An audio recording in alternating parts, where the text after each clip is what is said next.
Good morning, everyone. My name is Radhika Longbottom, and we're going to kick off this webinar today by observing a minute's silence for all the key workers who have lost their lives due to the coronavirus. So please bear with us for another minute.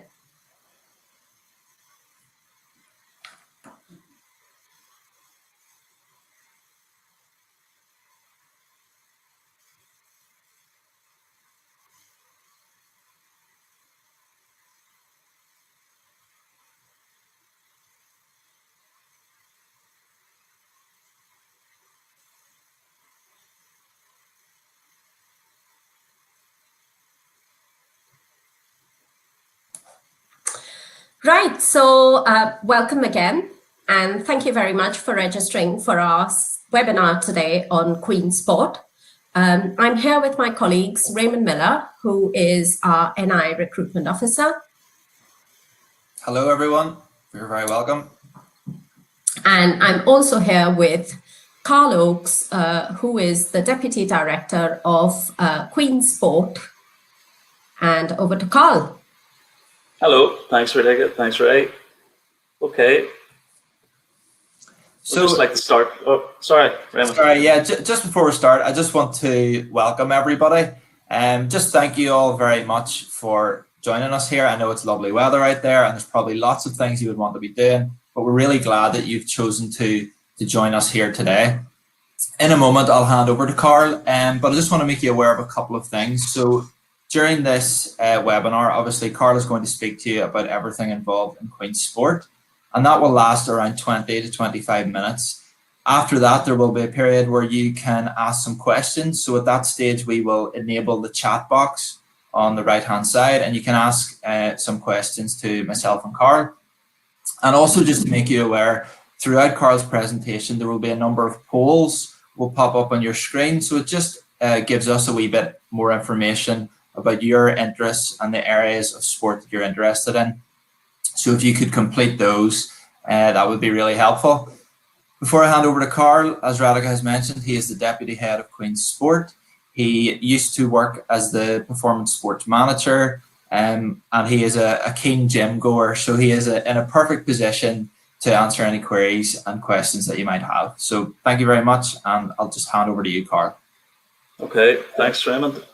Okay, thanks for joining in on today's presentation. Hopefully we'll give you an insight into Queen Sport, what we do to support our students, and just to give you a flavour for what it would be like if you were to attend Queen's in the next academic year, and happy to take any questions at the end of the presentation. So sport at Queen's, we have 5 sites based at the university here. Most of our fitness and indoor sport takes place at the Physical Education Centre, or PEC, as it would be commonly known as. We also have an outdoor complex at Upper Malone, which involves most of our team sports. So the likes of rugby and soccer and hockey take place at the Upper Malone site. We also have a boathouse, which houses our rowing clubs and canoe clubs, and we also have a Mourne Cottage, which is a listed building in the Mourne Mountains, which our climbing club would use quite regularly. And more recently, we have opened up a new gym on the ground floor of an accommodation block at the T1 in the city centre. In terms of some of the numbers, our centre would be quite busy. It's one of the most populated gyms in Northern Ireland. We have around 1.5 million users per year across all our sites. We have a lot of schools and community use as well throughout the sites. In terms of the number of members, we have a broad mix of memberships in the centre between public, student, staff, and also our graduate members, and we like to maintain our contact with our graduates, and we have regular offers to engage with our graduates as they pass through the university and move on to graduate life. We have 54 sporting clubs. That number tends to go up and down. We have a range of sports clubs that caters for over 9,000 student members and around 500 club administrators. So they really are the heartbeat of club development at the university. And they're student-led, and we try to empower the students to lead the clubs as best they can and to gain skills in their various roles. We have an elite athlete program and a sports bursary program, which offers up scholarships to those students that are maybe involved in individual sports or team sports and that have aspirations of maybe competing at a local, national and world level. And so we have a support system here in place for those. In terms of our high-profile sports, we have an academy system, which involves our 5 priority sports, which include rugby, Gaelic games, rowing, hockey, and soccer. So that just gives you a flavour for what we do. There's just a depiction of some of the sites. The top left, we have our outdoor venue, which is about 2 miles from the main university campus. Most students will drive nowadays, so in my day you would have had to take a bus or something similar or a taxi to get up there. But most students have a car, and the infrastructure to get up to the site is quite good with regular bus times that take you up there, and it is a direct route from the main university campus. On the top right of the slide, you'll see the boathouse. It's walking distance from the main university campus, and it's on the River Lagan. And it is a great facility. It was invested in recently, maybe 3 years ago. So we invested in additional storage and social space for the students to operate it. And again, that houses our rowing and canoe clubs primarily. Bottom left is the Physical Education Centre. It had an extension around 10 years ago, and it was a major investment at the time in physical fitness studio space. We also invested in a cafe, and we have a performance clinic, which has just recently been taken over by a third party, which is offering a range of world-class services in terms of physio and medical expertise for students and our members. On the bottom right, we have the Mourne Cottage, which, as I said previously, is a listed building, and it houses about 25 rooms, and is a gateway for great expeditions and climbing routes, which the climbing club would avail of quite regularly. And Raymond, I think you're just going to show a video just to depict some of the facilities we have on offer.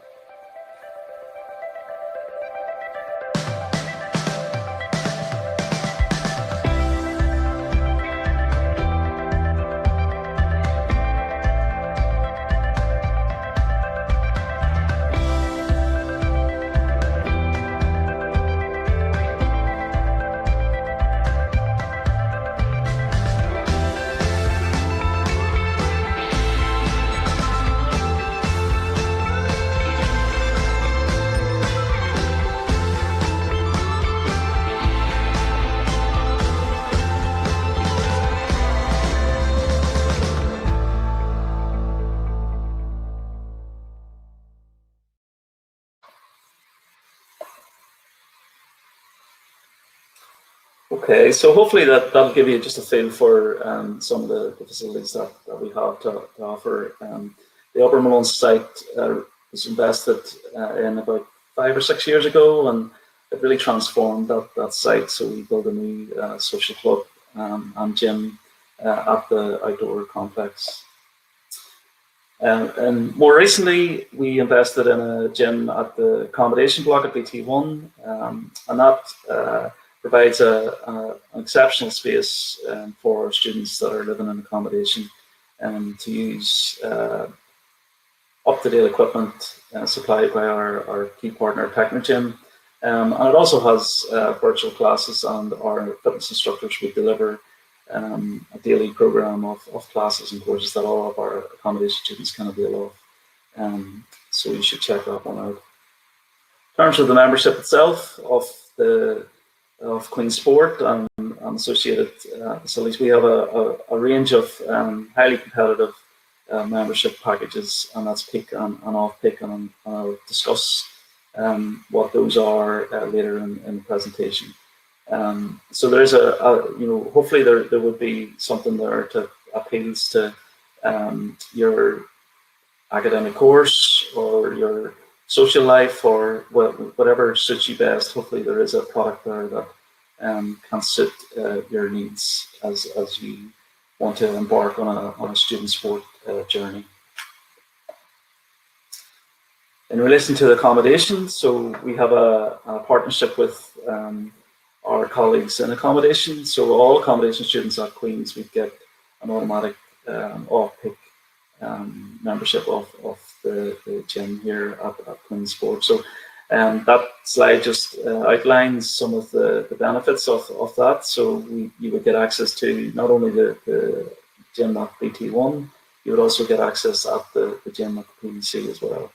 We have a range of experts in terms of fitness instructors and outside external instructors who are there to support your program, support what you want to achieve in terms of your fitness and lifestyle goals, and they're all at hand in terms of inductions, and they're there to support you, as you embark on your Queen's journey.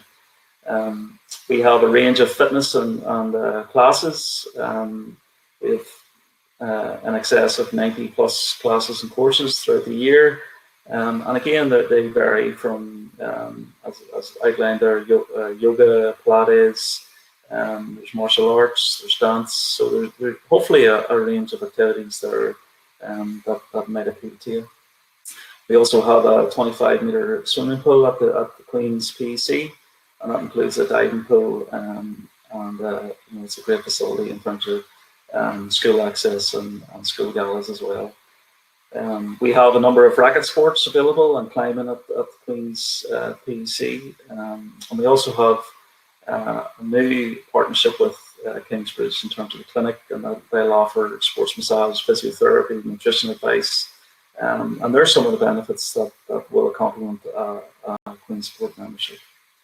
In terms of our peak and off-peak opening times, off-peak times on Monday to Thursday, and the times listed, and you also get access at the weekends from Friday, Saturday, and Sunday.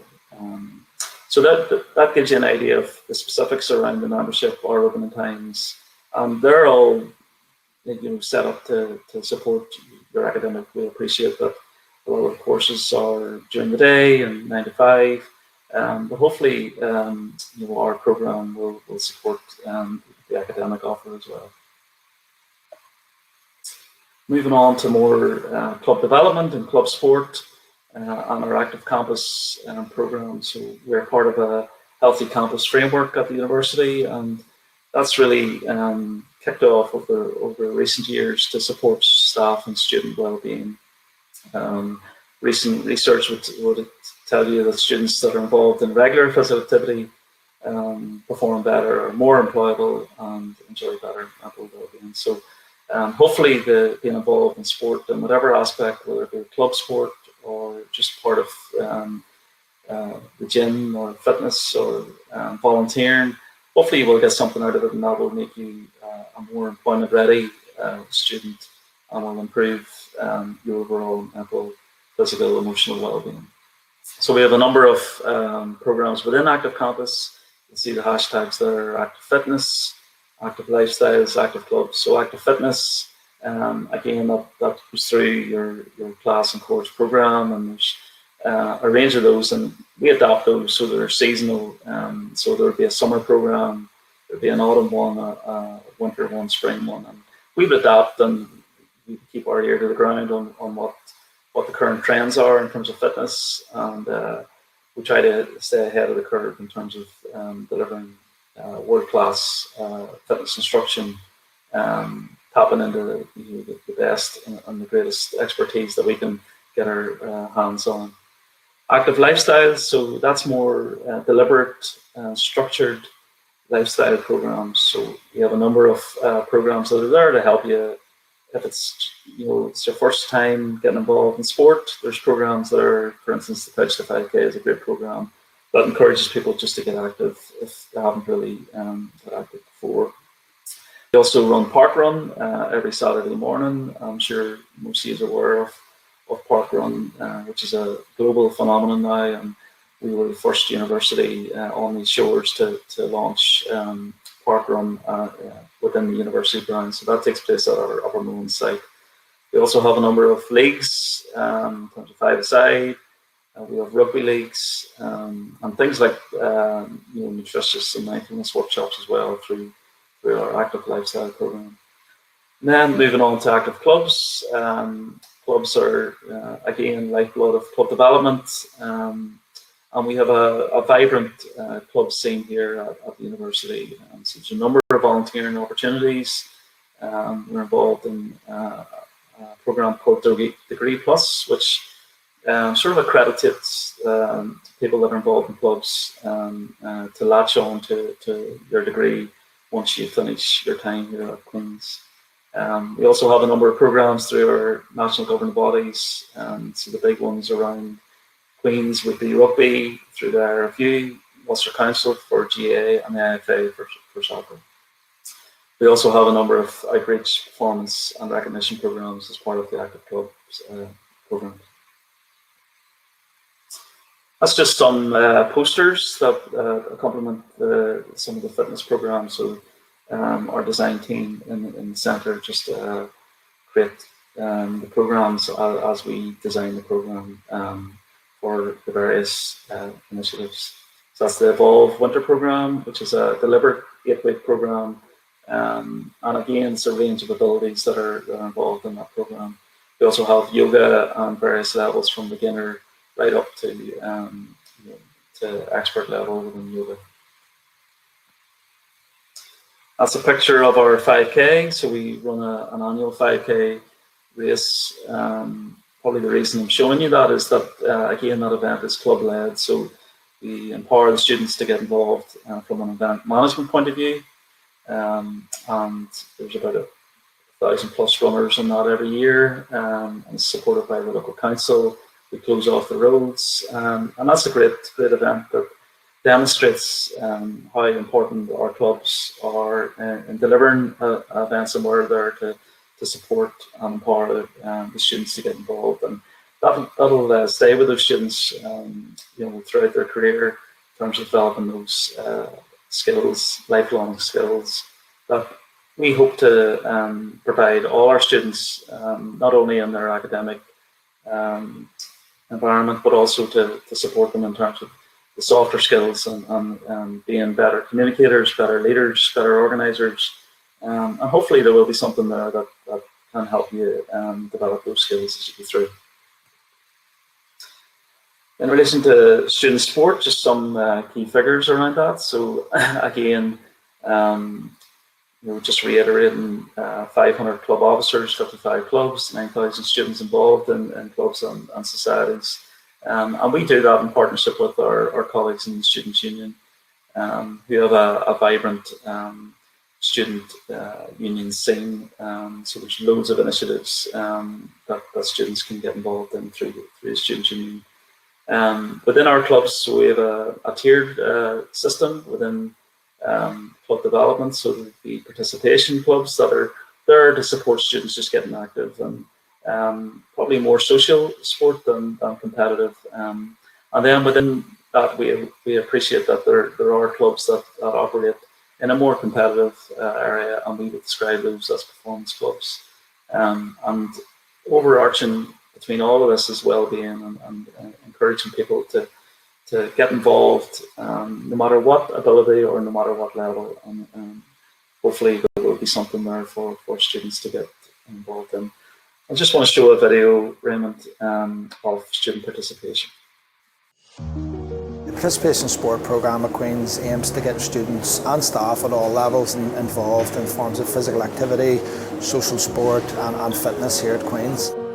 I think if you just come to one of the programmes, you see how much fun and enjoyment everyone's having, and you realise it's a big step to take at the start, but once you do, I don't think there's any going back. We use the terminology, find your level. whether you're a performance athlete, we want you to come and play at Queen's, or whether you're someone that has just decided they want to get fit in and they're not sure how to, that's when they fall into Active Campus. Our Active Campus programme has delivered over 35 different initiatives this year, engaged with over 4,000 students and staff, from our Kids to 5K programmes through to our intramural social sport activities, right up until some mass participation events like our Queen's 5K race or swimathon, come and try events as well.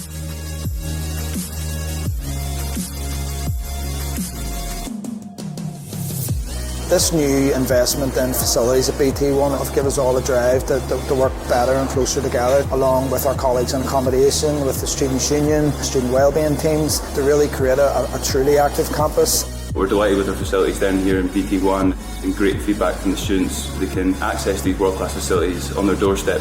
Through our class programme at Queen's, we try and engage as many of our staff and students as possible. We support initiatives like Mental Health Awareness Week, International Women's Day, and we work very closely with disability and wellbeing services and Student Plus in general, just to try and engage as many young people as possible. We run about 100 classes and courses per week at Queen's, and now with the new added timetable at BT1, we're up to about 120 classes per week. There's a great community, who participate in our classes, and regardless of your ability, you can improve, and you can then filter into some of our club programmes or social sport development clubs, and you can take that as far as you want.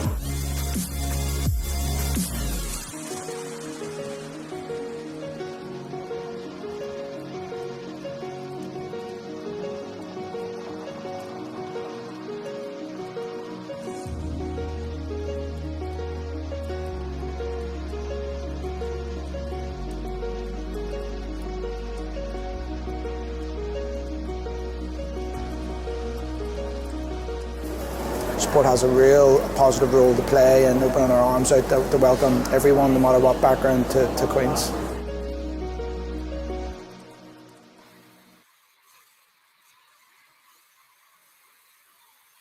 Okay, so some good scenes there, and thanks, Ryan, for showing that.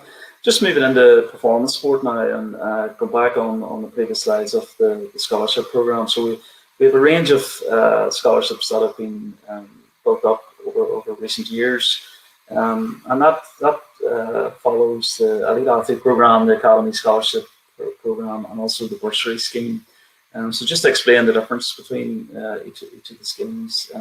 So the Bursary Scheme has been designed for non-academy sports, so maybe some individual sports like golf and athletics, and we don't have an academy for some of those sports, but we want to offer those students, and we've seen a number of students go through that scheme to go on to achieve great things at European level and on the world stage as well. So there is a bursary scheme that is available for those students.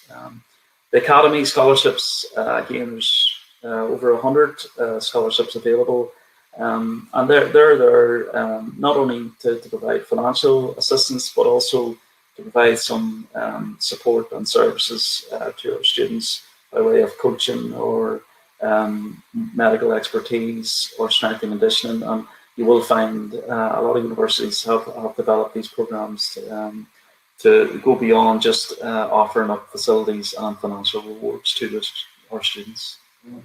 Then moving into the Elite Athlete Programme, you will see that's probably our gold standard scholarship programme. We're currently about 20 athletes on that programme each year, and they range between academy sports and non-academy sports. So if you look at this year, cohort of students covers sports including rugby, hockey, GAA, rowing, gymnastics and cycling. We have a tiered system within the Elite Athlete Programme, so we have Tier 1 students and Tier 2.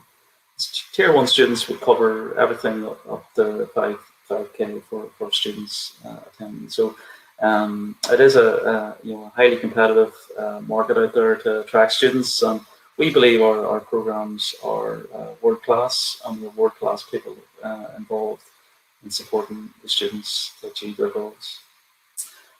You will see a list of other benefits in the program, which I'll not go through, but if you need any advice or support or more information, please feel free to contact myself or my colleagues within sport.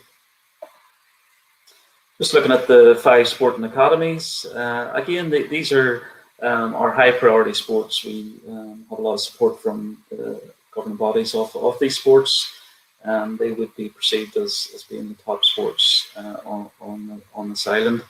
So we have 8 teams within hockey, with 4 teams within soccer, 5 teams within rugby, GA with about 13 teams, and rowing we have excess of 80 students involved in rowing. These cover male and female teams, so it's not only the performance teams within our academy setup, there's also a range of participation teams, and we do invest in coaching across all of those levels. We tend to provide additional facilities for these academies. It does inform how we do things around sport and where we put our investment. So if you happen to be interested in those academies, we hopefully have a system here that will help you not only to achieve on performance level, but also to embed you in club and the sporting scene here at the university.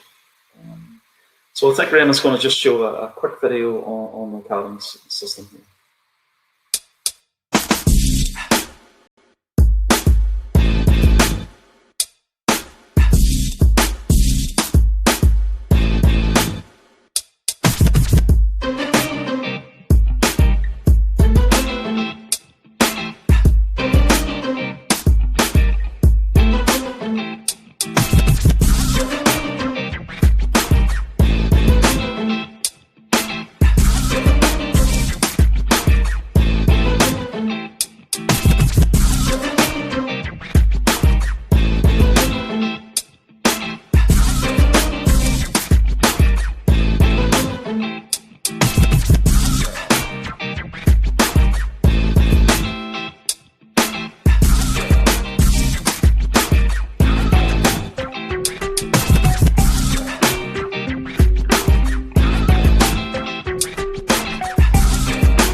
Some great finishes there from soccer lads within the last season or two. So hopefully that'll give you a better feel for the academies here. That brings my presentation today to an end. We do have a range of videos, and we do have some information on our web. So if you can check out our YouTube video or playlist videos, you just Google Queen Sport YouTube, and that'll give you access to a range of resources through our YouTube channel. We're also on Instagram, Twitter, and Facebook. And if you need any specific query or question answered, you can email sport@qub.ac.uk or performancesport@qub.ac.uk. And again, we are on the web, and we do have an app, so feel free to log in and try to get more information on what we do here at the university. So thank you for listening. Hopefully that was informative, and I'll hand it back to Raymond. Thank you. Karl, thank you very much. Really detailed insight into everything going on in sport. I have just opened up the chat feature, so if anyone has any questions, please feel free to fire away now, and we'll do our best to answer that. Karl, I think what was really good there was Queen Sport are constantly investing and adapting to meet the needs of everybody, whether you're an elite athlete or you just want to get involved in sport for the first time. So that was really encouraging to see. So thank you for that. First question here that has come through.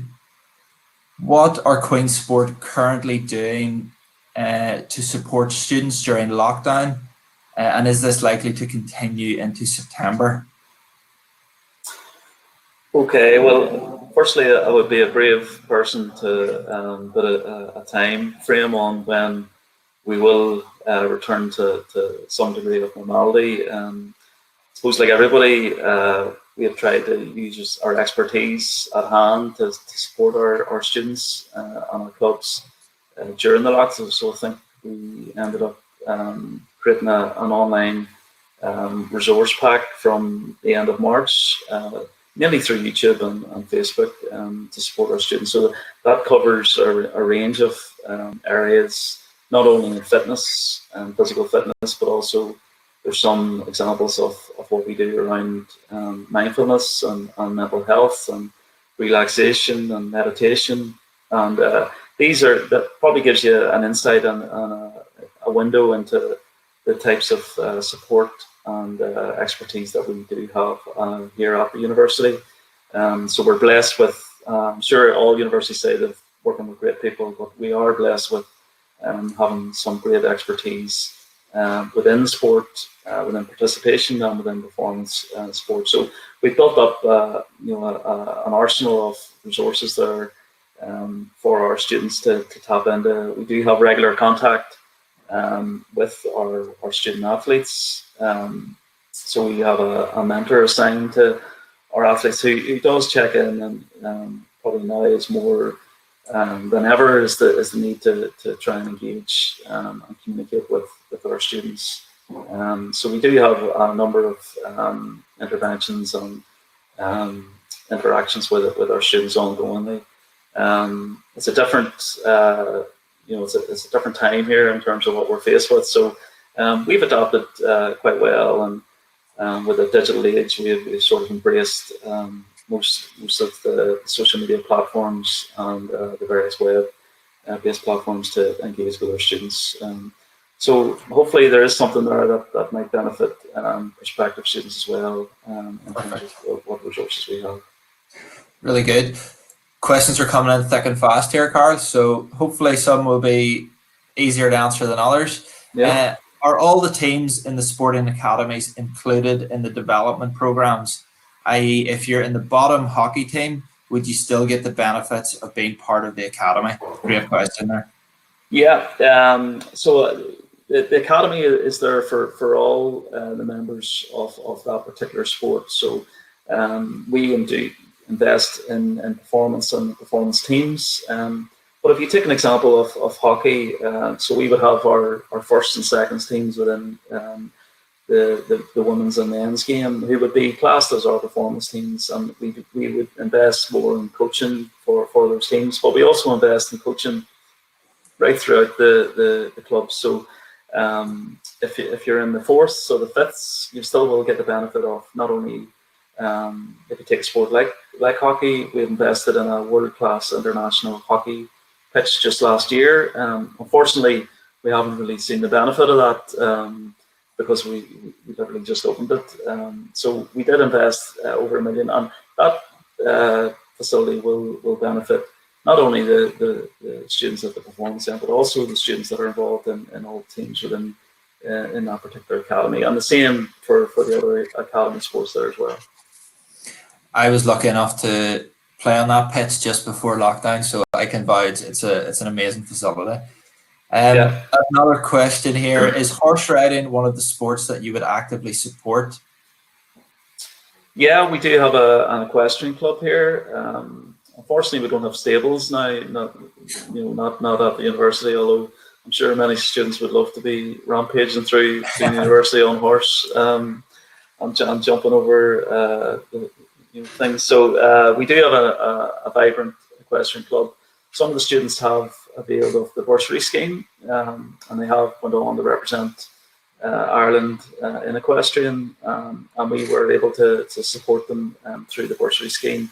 So just to give you an example of some of the support there, you would get access to the gym, you would get some clothing, you would get some physio support, some strength and conditioning support, and you would get a financial bursary through that scheme as well.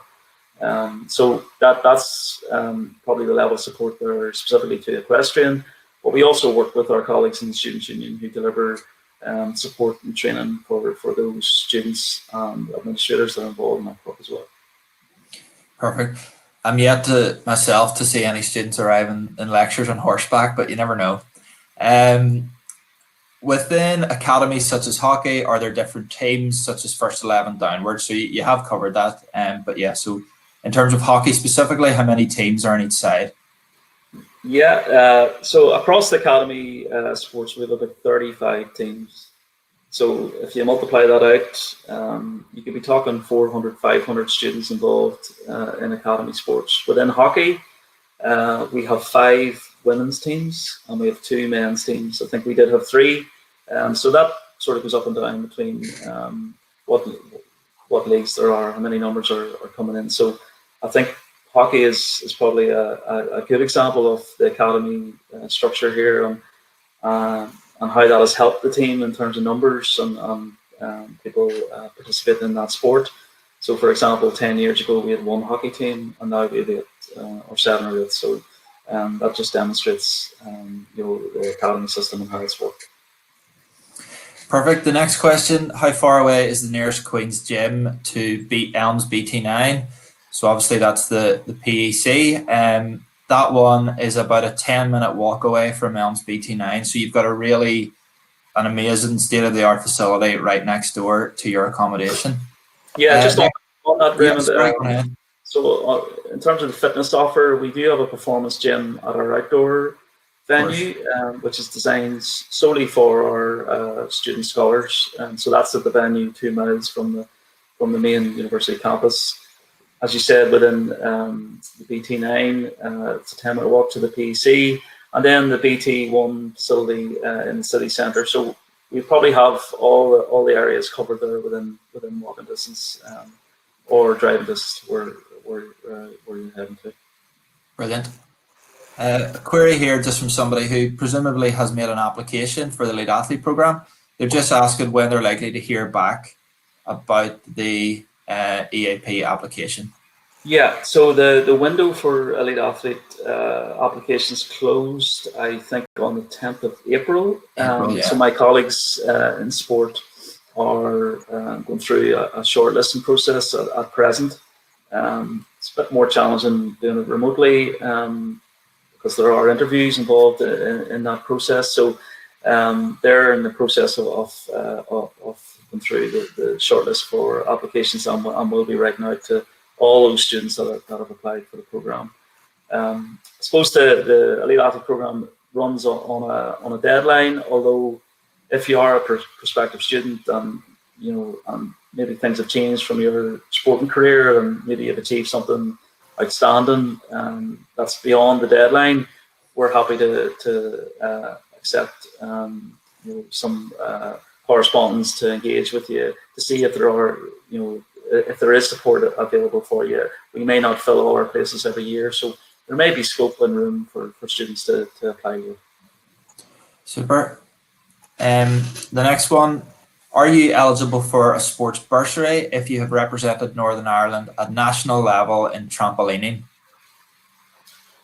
Okay, so the criteria for the bursary scheme would be based on international representation, and we sort of the criteria it's difficult to compare sport by sport because an international athlete in one particular sport might mean something different to another international in a different sport. So we try to be as fair as we can, and we do take in things like the governing body of the sport. Are you a recognised sport within sort of the Sport NI or Irish Sports Council scene?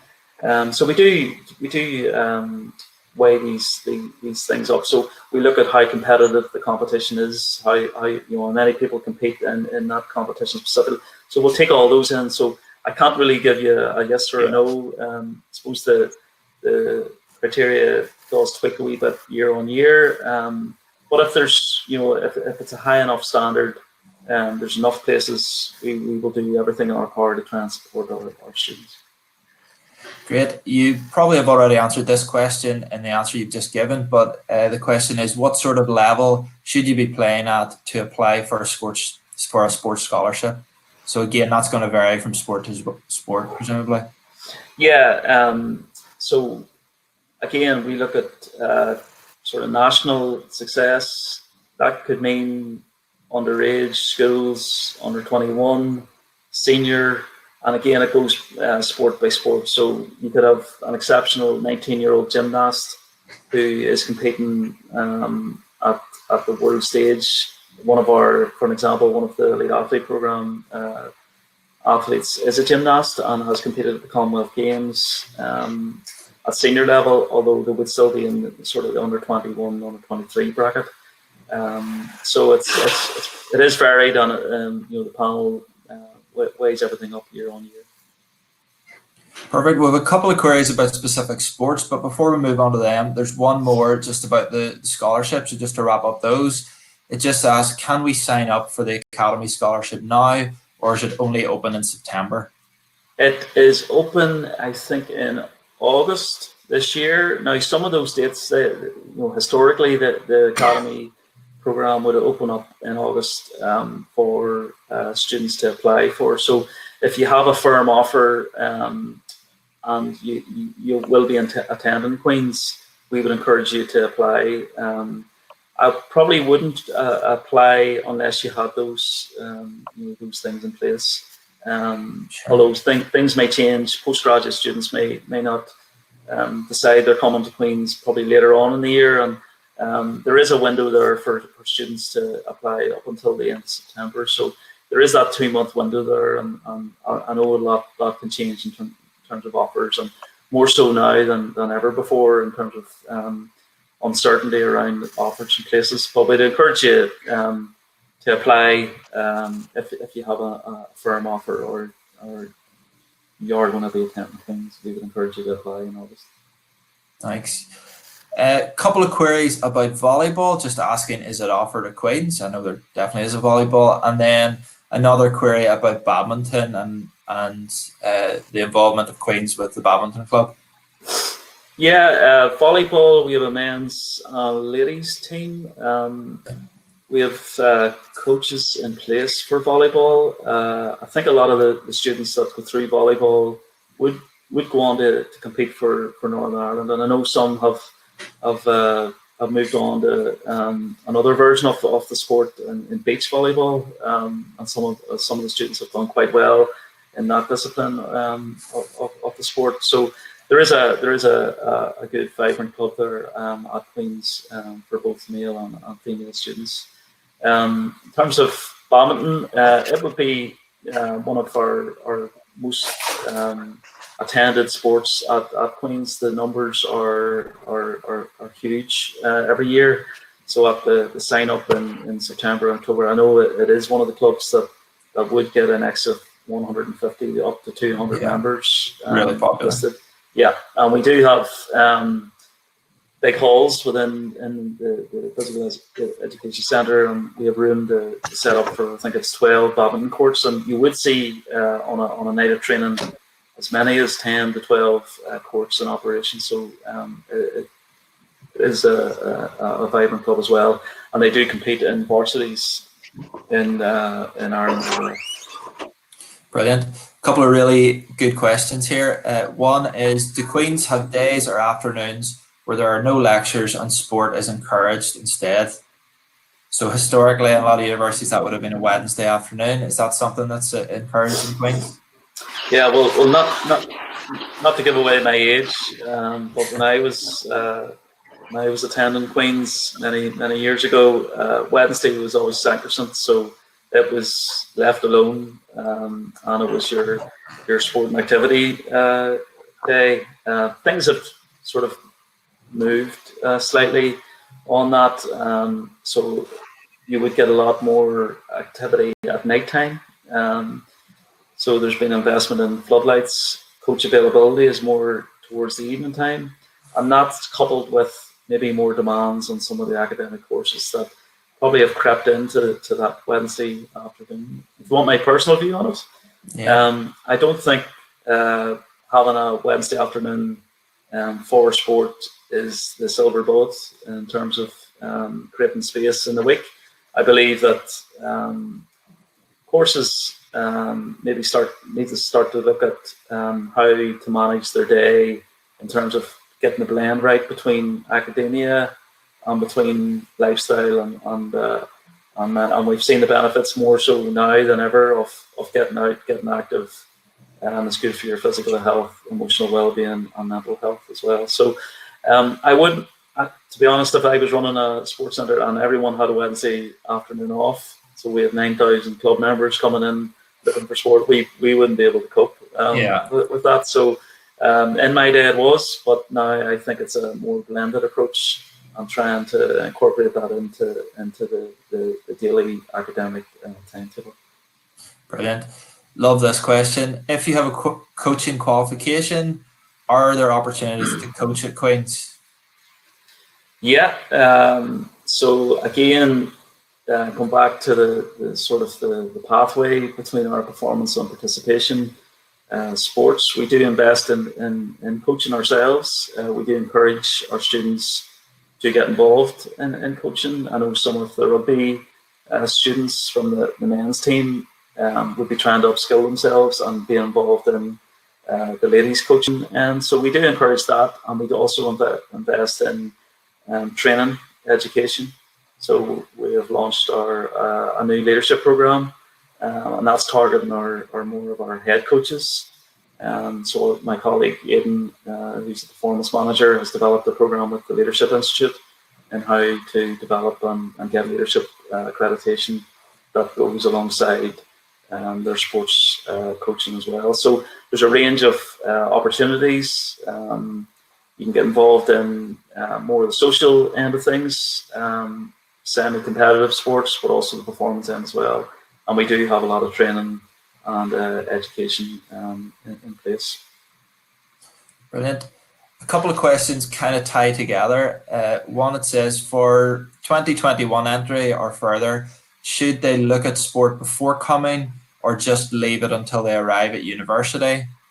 And then coupled with that, do you need to have previous experience in the sport to sign up or participate in certain sports?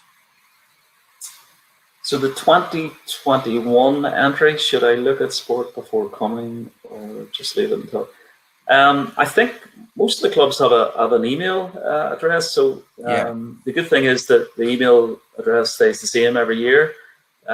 So I think like clubs are open probably all year round now. We do have dedicated staff within our academy sports who are able to support students. They do a lot of work with prospective students as well, and parents in terms of advice and support and information. So they're available again all year round. I suppose for the non-academy sports, we have a clubs and societies development officer, and we have a sports clubs development officer as well, who works in the student union, but also has an arrangement where he works with Queen Sport as well, and they're there all year round as well to field queries and to support any queries you have. So I would probably research it beforehand now if it was me or my advice, and try to get as much information to make a qualified decision on where you want to end up.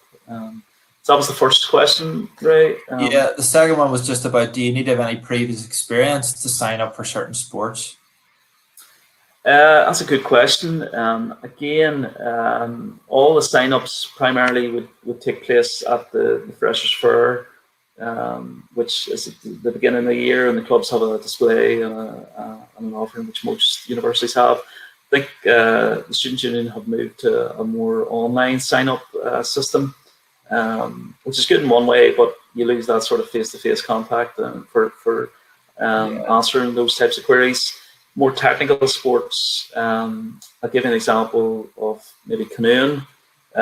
So you would need to have a certain level of an experience within that sport to take part in some of their trips in terms of their river grades and things like that. So more technical sports like canoeing, taekwondo is another good example where you need to have a certain belt to get involved in some of the activities. Fencing, archery, again, you would need to have a bit of experience there in terms of getting involved in some activity. But by and large, most clubs are catered to support for students that are complete beginner and novice to that sport. A good example would be rowing, where the club would get hundreds of sign-ups at the start of the year for people that just want to sample that sport, that probably wouldn't have had a chance to sample that sport at school.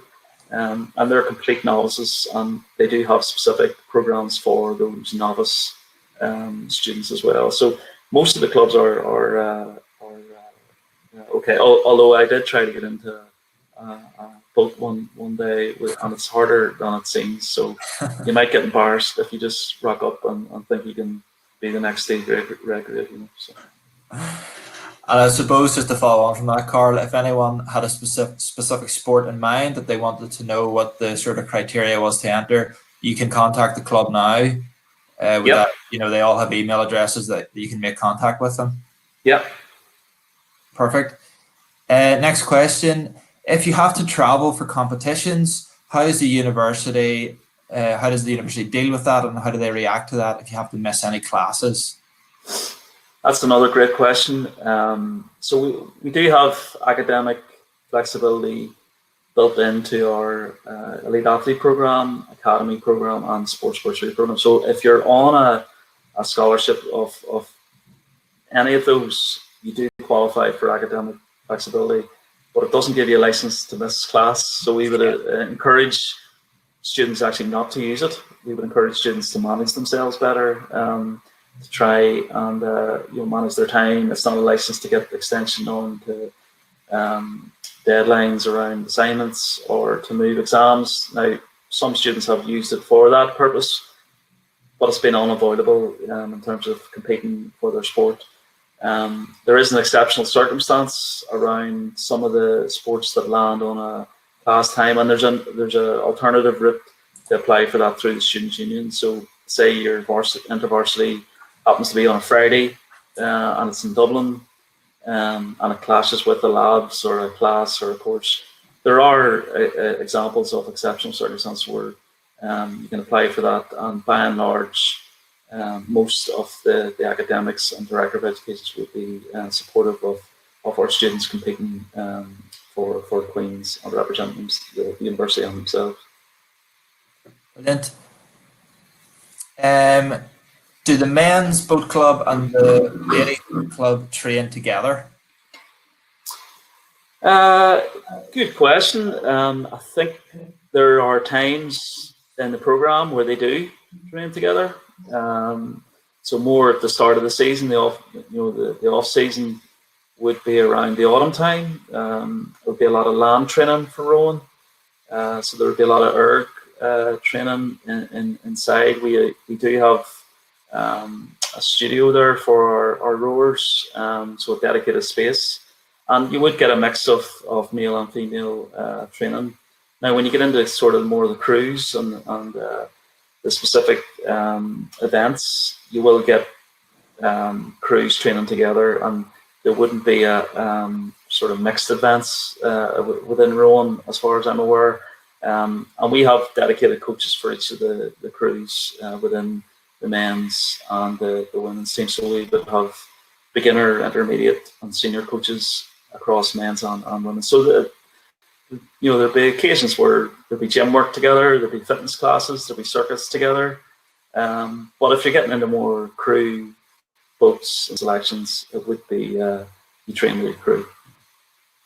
Perfect. There has been a query about where to find the emails for club contacts, and I have sent that directly to the person there, so that's that dealt with. If anyone else wants that sent through, we can certainly do that.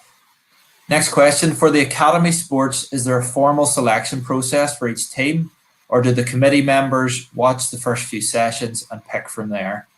Good question. Great question. So we have sort of understood how to operate the academy system, and we've probably refined that process over years. So the deadline for the academy is around September, but you're probably still on probation there because you're really on a known. You might have a big reputation coming in, or you might have a good application form or a great interview, or you might have been touted up. And from our experience, until you're there, you're training, we get coach feedback, we get feedback from the club. It might take another couple of weeks before you will get a definite offer. So within the academy system, there's tiered support within the academy, but we also have a sub-academy, which is maybe designed for students that maybe just aren't at academy level, but we do have a range of support to try and elevate you to get up to academy status. So we don't discount anybody that applies. We believe we have a fair system. We have a good system here to support all our students, whether it be participation or those that maybe aspire to go through our academy and elite athlete system. Next question. If you're part of the rowing club but not competing at international level, do you have to start as a novice? Ooh, now we're getting technical. Now we're talking about the rowing club. I wish I had the rowing coaches with me here to answer that one. If you're not sure, I can go back to this person directly. That might be one. I do know. Most of the novices that come in won't have any representation at all. And most of the competitions, to be honest, Raymond, are maybe local competitions. So things like the Earn Head or Portadown Regatta, or we do our own boat race as well at the university, which is a varsity, probably replicating the Oxford Cambridge event between ourselves and Trinity, and that provides opportunities for students just to get involved in, and that's novice, fresher and senior. So there's loads of competitions, opportunities to get involved if you are a novice, because it's important to have that competitiveness within the sports as well, to keep people involved and engaged. Query here, I can send the email address directly to this person, but the query is there an email to contact if we have questions about the EAP application? Yeah. So the email address on screen potentially?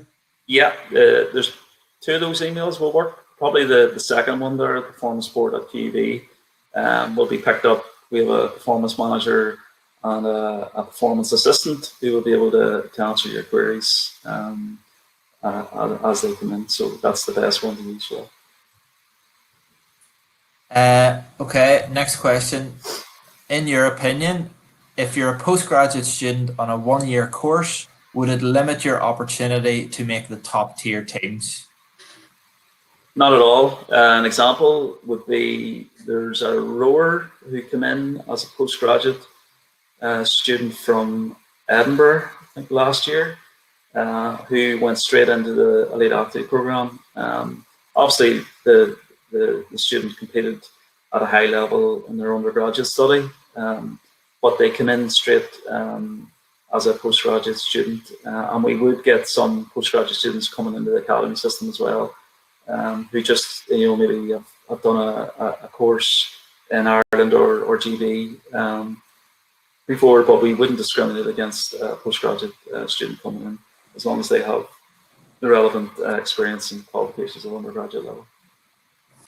Brilliant.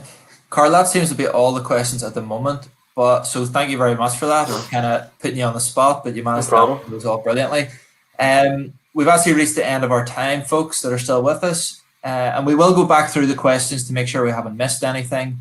And certainly if you have any more questions or queries, contact the email addresses on screen, or you can contact the student recruitment team, and our email addresses will be in the follow-up email that we'll send you after this event. So please, if you have any queries, get in touch with us.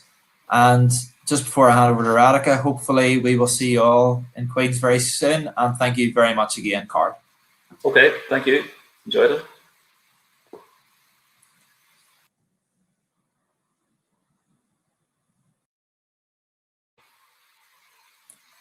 So on behalf of the student recruitment team at Queen's, on behalf of Karl and on behalf of Raymond, thank you very much for watching. I really hope you found this useful.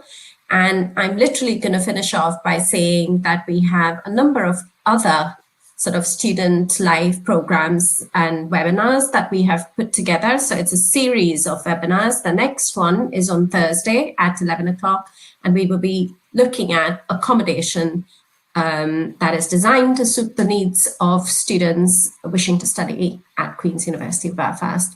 So once again, have a fantastic day wherever you are, and hopefully we will see you at the next seminar on Thursday. If not, good luck for those of you who have applied to Queen's for the 2020 entry, and those of you who haven't, I hope you found the session useful, and it'll be helpful in making that, you know, what we understand is a very difficult time and a very difficult decision. So on behalf of all of us, thank you and goodbye. Bye-bye.